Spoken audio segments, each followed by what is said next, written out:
Përshëndetje shikues të nderuar, televizioni TV21 vazhdon të jetë në Prespa, në forumin e Prespës që mbahet në Struk. Kjo është dita e dytë e ne vazhdojmë me intervista me njerëz eminent si mysafir të forumit. Mysafiri i radhës, bashkëbiseduesi i radhës, është ambasadori i SBA-ve në Osbe, zoti Michael Carpenter. Mr. Ambassador, thank you very much for your time and accepting our request for interview. My pleasure. We're going to start with, let's say, the hottest topic currently, which is the latest developments in the north of Kosovo. Yeah. You met with the Prime Minister Kurti today. What was discussed on that meeting?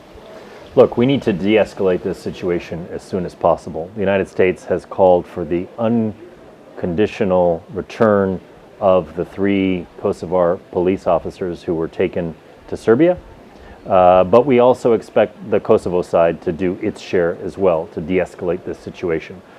We got into this situation because of some of the circumstances that have resulted in some of these mayors who have gone into these buildings in the north. We would like to see them return to alternate locations from which they can do their work, and we'd like to see ultimately a rerun of the elections.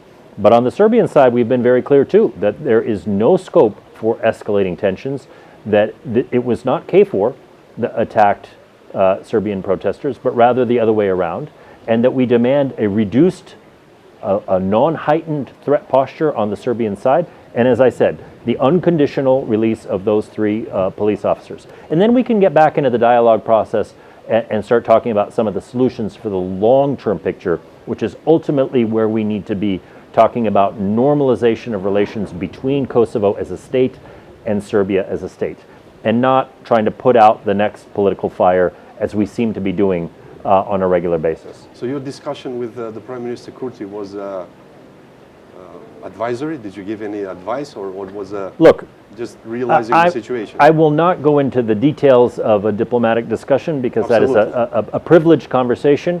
But of course we discussed the current situation. I heard him out, I listened to his perspective on events, and I underscored the points that I've made now, which is that we need to find a way to de-escalate this situation and move forward from here. I think that the proposal that's on the table, the basic agreement that was agreed here in Ohrid, has a tremendous amount of opportunity. That this is a clear path forward, unlike any path that we've had in a long time.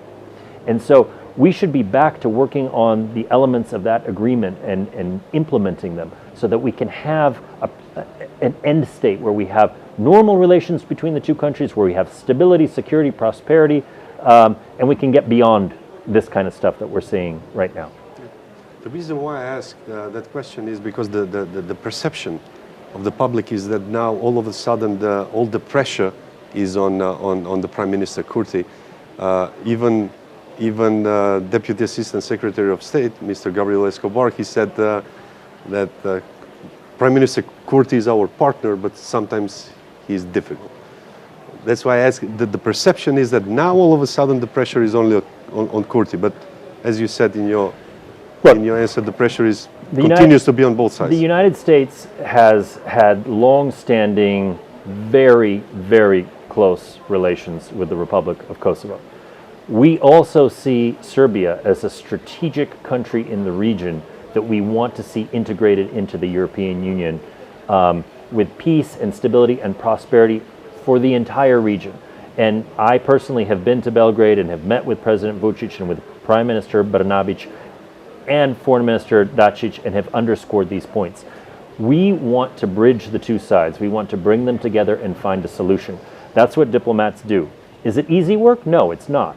But that's what our job is to try to find solutions to some of these tensions and some of these issues that at times can overtake a diplomatic process. So based on your meeting today and most probably your other meetings on the Serbian side as well, do you think that there is a room for optimism for de-escalating this quickly?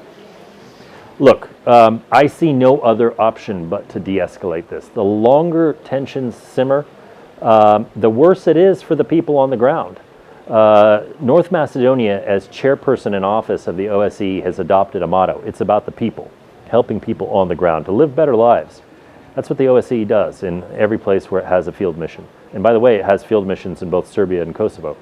But, I've been to North Mitrovica recently, a couple months ago. I understand the frustrations, the dissatisfaction there. I also understand in other parts of Kosovo frustrations with, slow processes of integration, of recognition, etc. I get it. We want to see a process move forward that brings those frustrations out and provides a path forward that will regularize the relationship between the two states so that we can move forward and not always be fighting fights about license plates or ID cards or something else in the future, but where the communities, Kosovo Serbs, Kosovo Albanians, other ethnic communities in Kosovo can live side by side, can have their cultural identity, their ethnic identity, but also live as citizens of a European country. In the region, the Western Balkan also, we have Bosnia and Herzegovina. We are now 28 years after the Dayton Agreement, but still we can say that the country is deeply divided, or let's say unfinished, if I can use that phrase. Especially now with the latest problems after the Russian aggression on Ukraine, and Mr. Dodik from Republika Srpska, who he declares neutrality for that question, but his political messages are obviously different. And recently he also went and met with Vladimir Putin. Your comments on that and your vision for Bosnia, what do you think if they have a chance to get in the line as a federation for the integration into the European Union and taking that path?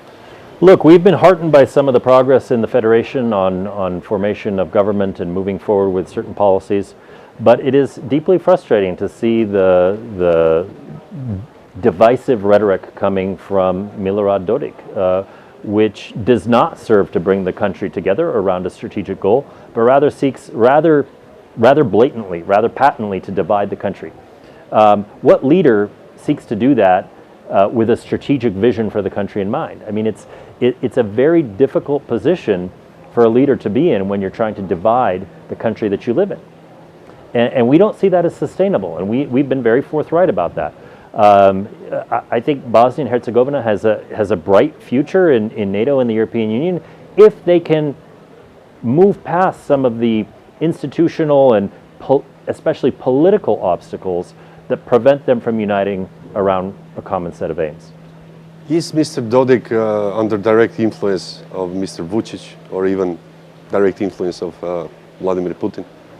Look, I can't tell you because honestly I don't know. The fact that we have Mr. Dodik traveling to meet with Vladimir Putin as he's in the midst of a egregious, brutal, barbaric assault on another country raises a lot of questions and concerns amongst European countries, certainly amongst my country, the United States, about why is he seeking to legitimize this leader at this time.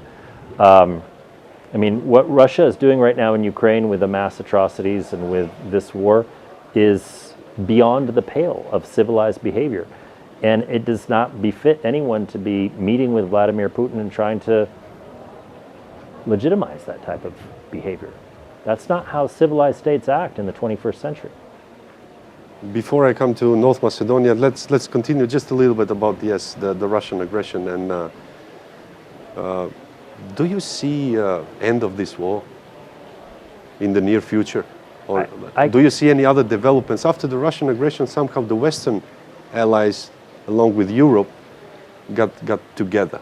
Correct. We showed, let's say, unity. That's right. And a lot of pundits have predicted that this unity would fall apart by now.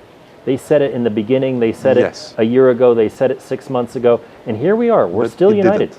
And my prediction is that Ukraine will win this war. Now, I'm not saying that they're going to do it with this current counteroffensive or even this calendar year, but These are people who are defending their homes and their villages from an absolutely brutal assault.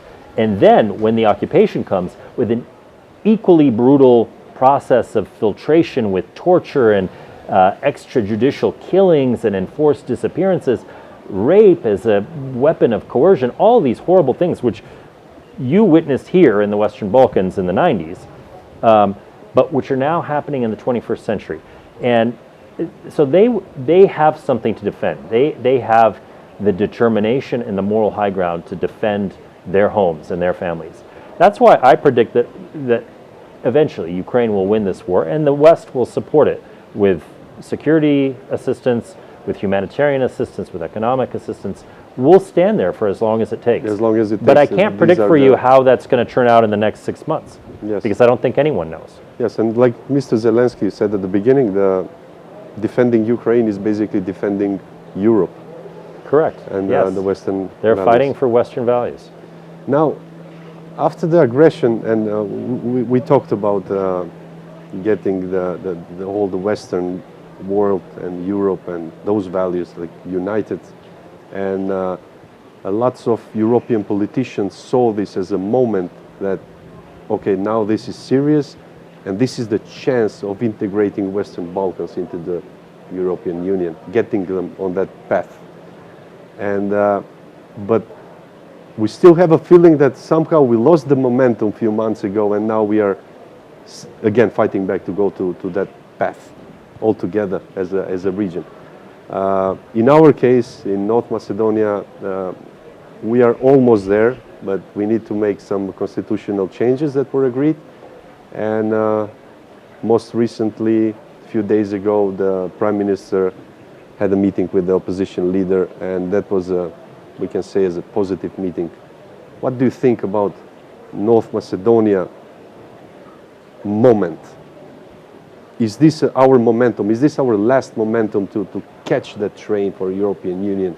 Or if we miss this chance that some things will go south? Yes. Well, look, the future is never entirely predictable. And I think there is now a moment for North Macedonia to march forward on that European Union membership path that is unlike any moment that you've had up until now. And I was involved in a small way in the process of this country joining NATO. And that was, for us, a huge achievement with the Prespa agreement. And we're so delighted that North Macedonia is a NATO ally. But this now is a moment to sort of solidify also European Union membership, which is such an important strategic goal for this country. I can't predict for you when the next moment will arise, but it may not be for a while, which is why for the United States, we would like to encourage all those political forces that do see the European Union as a strategic goal. If that is in fact the strategic goal that you have for your foreign policy, then this is a time to put aside political differences and try to unite around at least this achievement. Mr. Ambassador, thank you very much for your time in this interview. Thank you. Appreciate it. My pleasure.